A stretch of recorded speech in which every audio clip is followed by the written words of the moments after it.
time you walk into the room, got me feeling crazy, shock my heart, boom, boom. Any other boy would stare, but me, I look away, cause you're making me scared. Trying not to breathe, 1, 2, 3.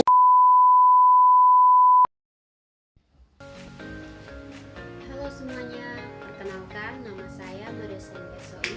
Saya adalah salah satu mahasiswi dari semester 6 program studi pendidikan matematika di Universitas Muhammadiyah Maumere dengan NIM 2022-01-01009.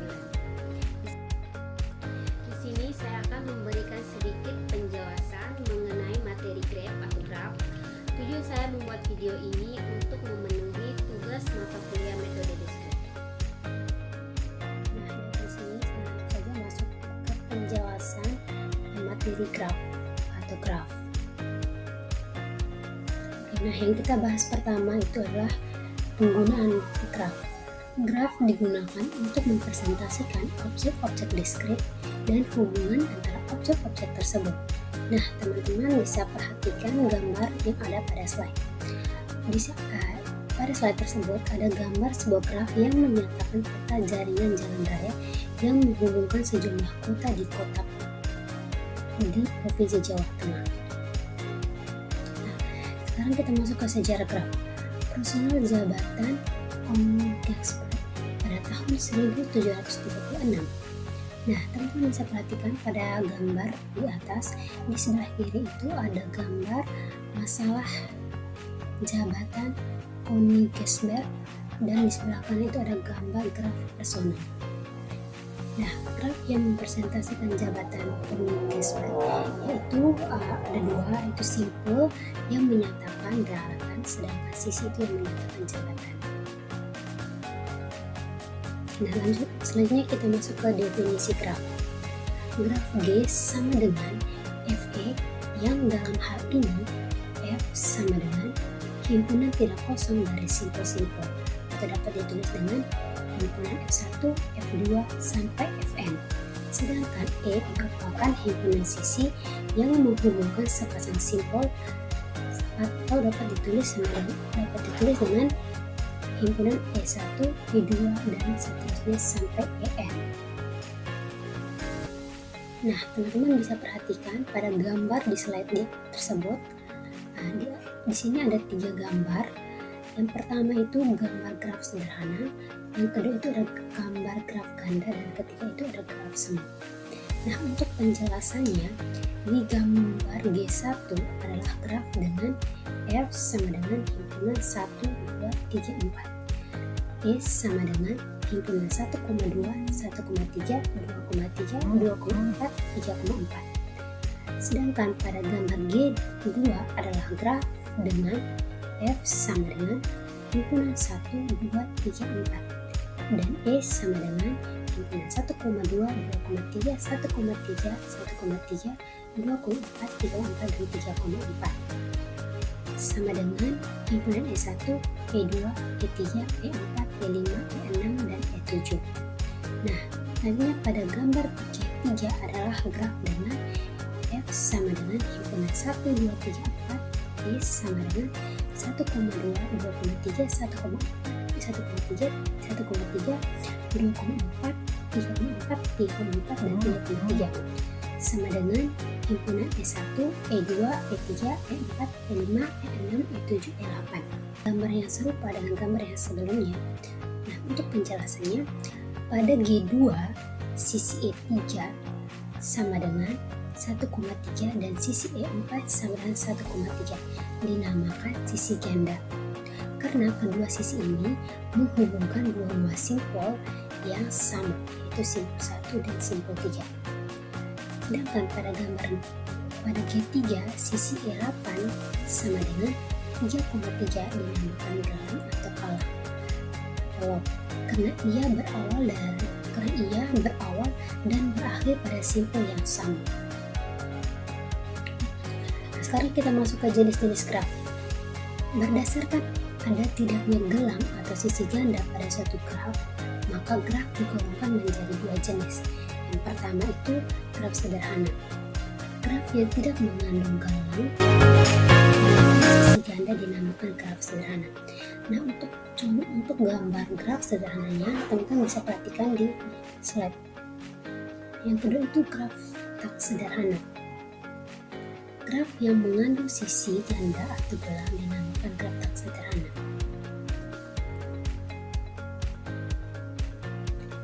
Graf tak sederhana dibedakan lagi menjadi dua, yaitu graf ganda yaitu graf mengandung sisi ganda.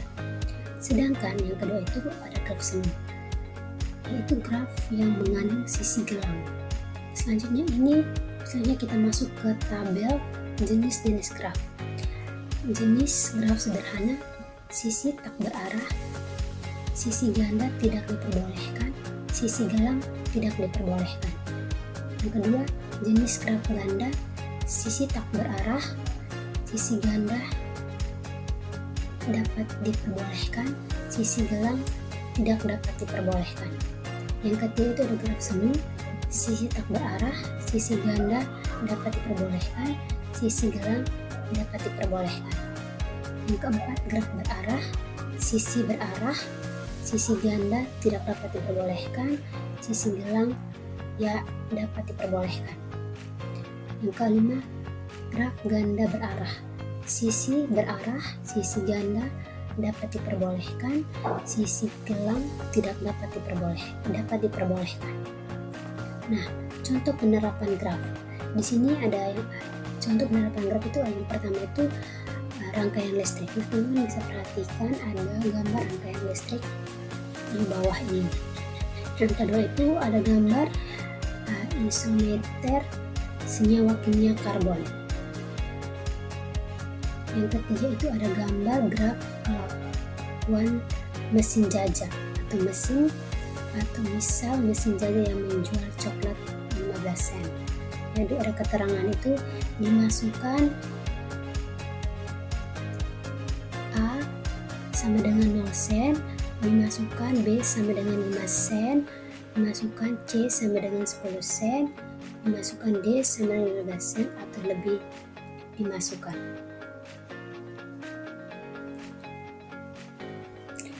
Oke, berikut terminologi graf.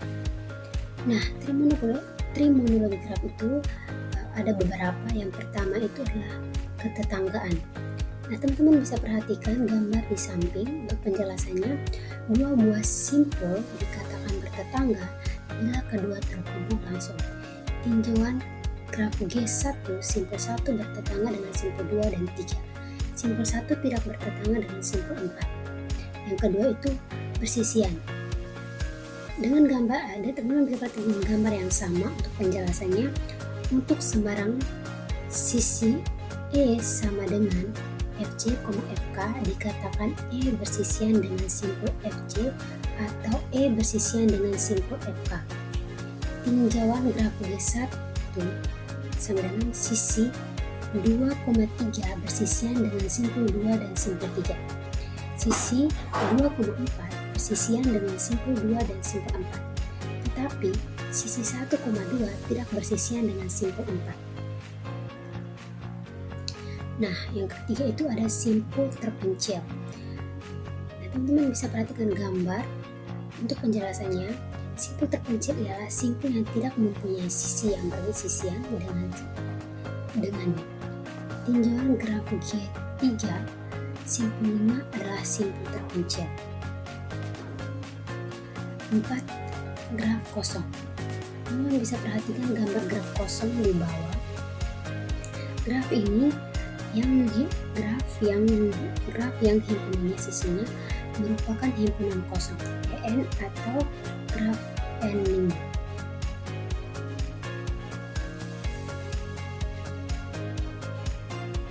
Yang berikutnya itu adalah derajat. Derajat suatu simpul adalah jumlah sisi yang bersisian dengan simpul tersebut. Notasi DF atau representasi dengan notasi DF. Tinjauan graf D1 sama dengan D1 sama dengan D4 sama dengan 2, D2 sama dengan D3 sama dengan 3. Tinjauan graf G3 sama dengan D5 sama dengan 0, simpul terpencil. D4 sama dengan 1 itu simpul anting-anting. Tinjauan graf G2 sama dengan D1 sama dengan 3, yaitu barisan dengan sisi ganda. D3 sama dengan 4, barisan dengan sisi gelap.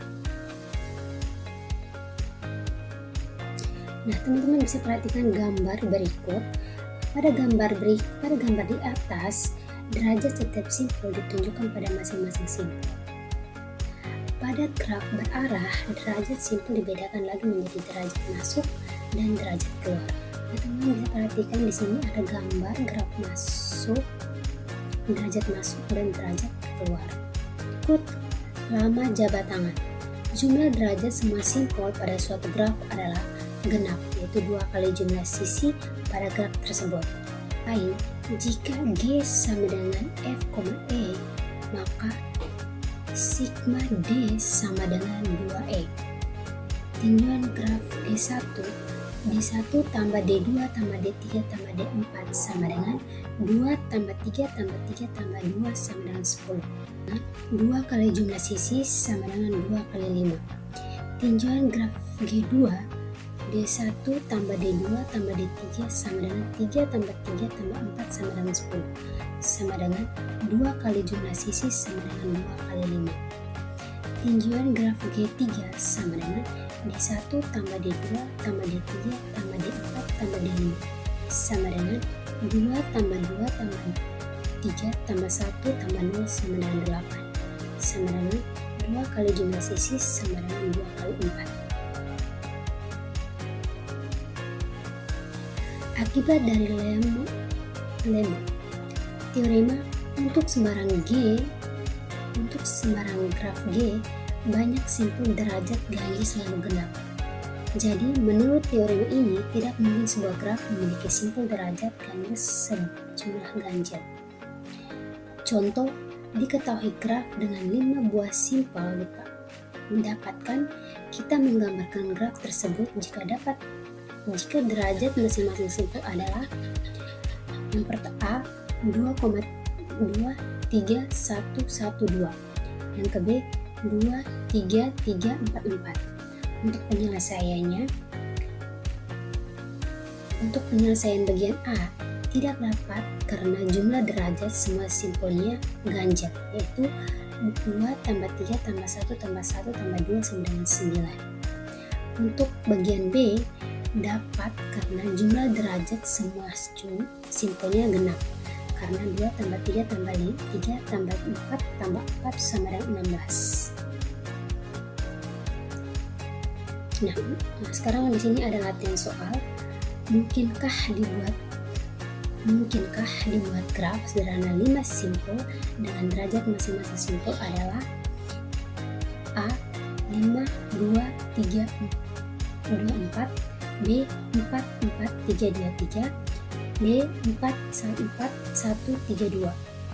Jika mungkin, berikan satu contoh. Jika tidak mungkin, berikan alasan singkat.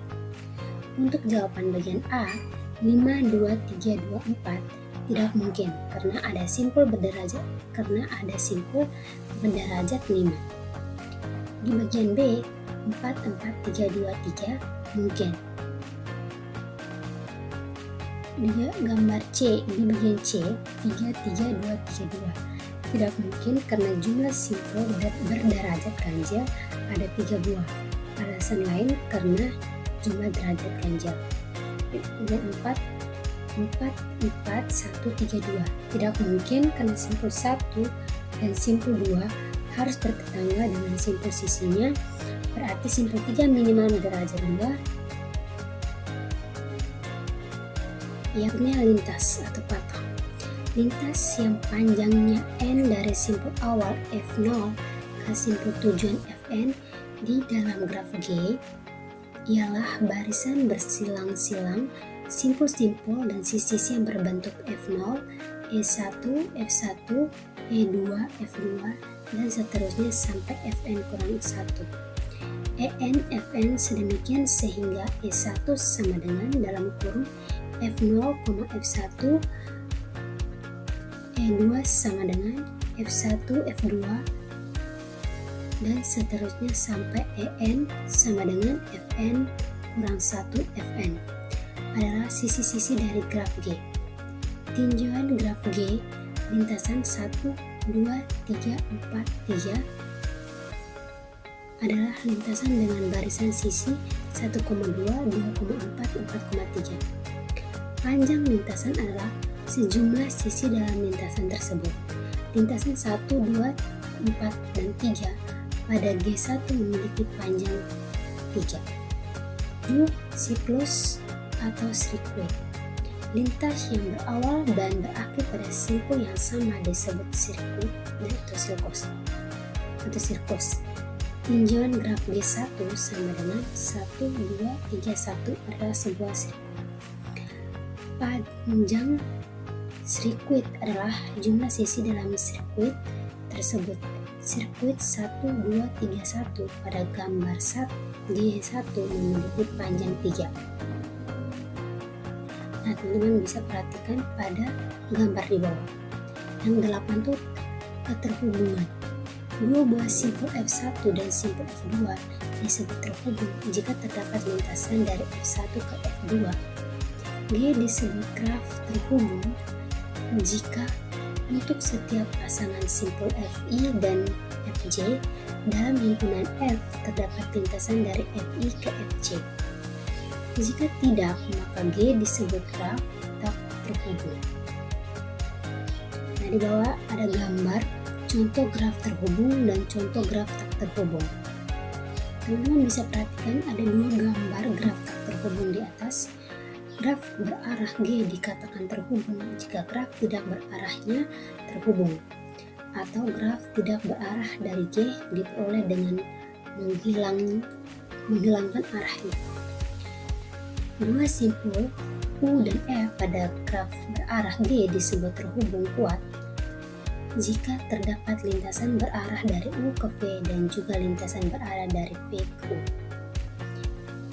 Jika U dan V tidak terhubung kuat, tetapi terhubung pada graf tidak berarahnya, maka U dan F dikatakan terhubung lemah. Teman-teman bisa perhatikan gambar di samping.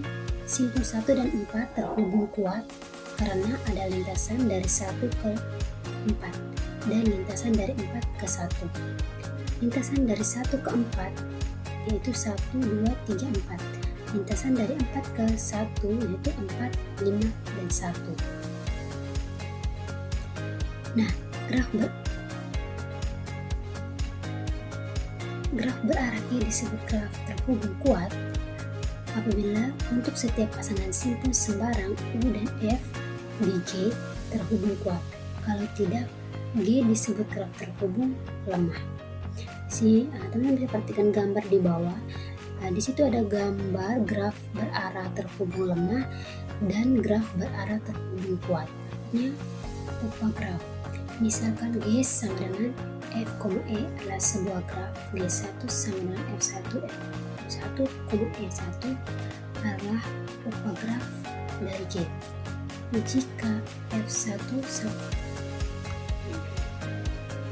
F1 subhimpunan F dan E1 subhimpunan E, komponen dari upagraf G1 terhadap graf G adalah graf G2 sama dengan F2 E2 sedemikian sehingga E2 sama dengan E kurang E1 dan F2 adalah himpunan simpul yang anggota-anggota E2 bersisian dengannya. Nah, teman-teman bisa perhatikan gambar di bawah. Di situ ada gambar graf G1 3. Terus yang gambar kedua itu adalah gambar sebuah upagraf. Yang gambar ketiga itu komponen dari upagraf. Komponen graf adalah jumlah maksimum upagraf terhubung dengan graf G. Graf G di bawah ini mempunyai 4 buah komponen.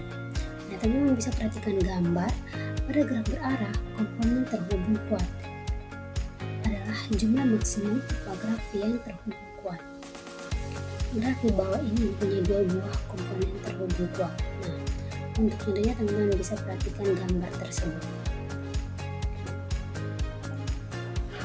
Angka 9 itu Upagraf merentang. Upagraf G sama dengan F2E1 dari G sama dengan F, E dikatakan upagraf rentang jika E1 sama dengan F atau yaitu G1 mengandung semua simbol dari G. Nah, teman-teman bisa juga perhatikan gambar di bawah itu ada gambar G1 terus ada gambar upagraf merentang dari G, terus ada gambar bukan upagraf merentang dari G. Yang ke-10 itu cut-set. Cut-set dari graf terhubung G adalah himpunan sisi yang bila dibuang dari G menyebabkan G tidak terhubung. Jika cut-set selalu menghasilkan dua buah komponen. Pada graf di bawah, himpunan 1,2, 1,3, 2,5, 3,4 adalah cut-set. Terdapat banyak cut-set pada sebuah graf terhubung. Himpunan 1,2, 2,5 jika adalah cut-set, maka himpunan 1,3, 1,5, 1,2 adalah cut-set. Himpunan 2,6 juga cut-set. Tetapi himpunan 1,2, 2,5, 4,5 bukan cut-set sebab himpunan bagiannya adalah himpunan 1,2, 2,5 adalah cut-set. Yang ke-11 itu graf perbobot. Graf perbobot adalah graf yang setiap sisinya diberikan sebuah harga atau berbobot. Teman-teman bisa perhatikan gambar graf berbobot berikut ini. Beberapa graf khusus. Selanjutnya kita masuk ke beberapa graf khusus. Yang pertama itu graf lengkap. Graf lengkap ialah graf sederhana yang setiap simpulnya mempunyai sisi ke semua simpul yang lainnya. Graf lengkap dengan N buah simpul dilambangkan dengan Kn. Jumlah sisi pada graf lengkap yang terdiri dari N buah simpul adalah N dalam kurung N kurung 1/2.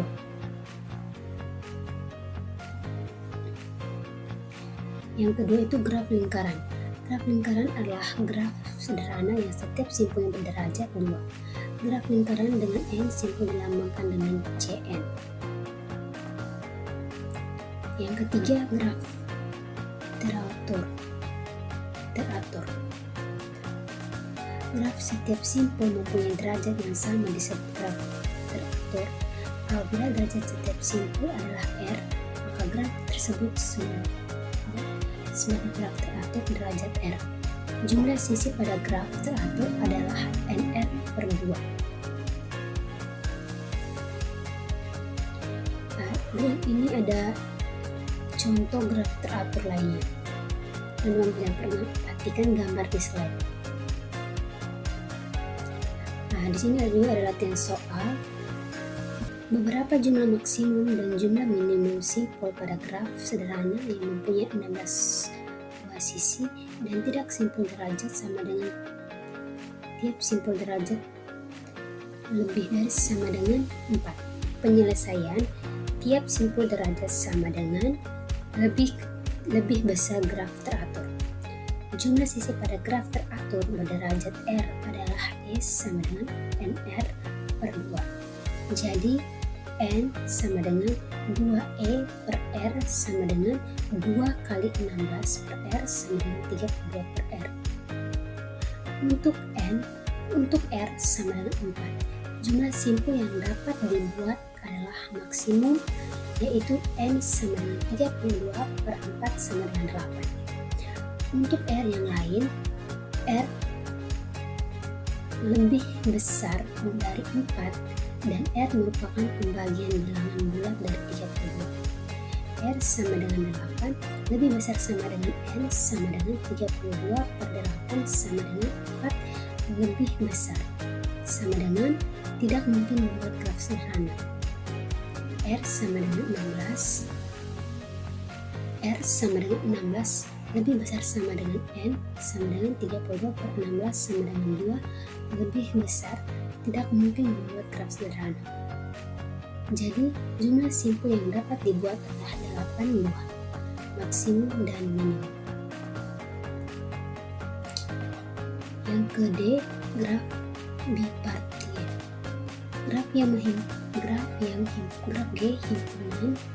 G yang himpunan simpulnya dapat dipisahkan menjadi dua himpunan bagian F1 dan F2.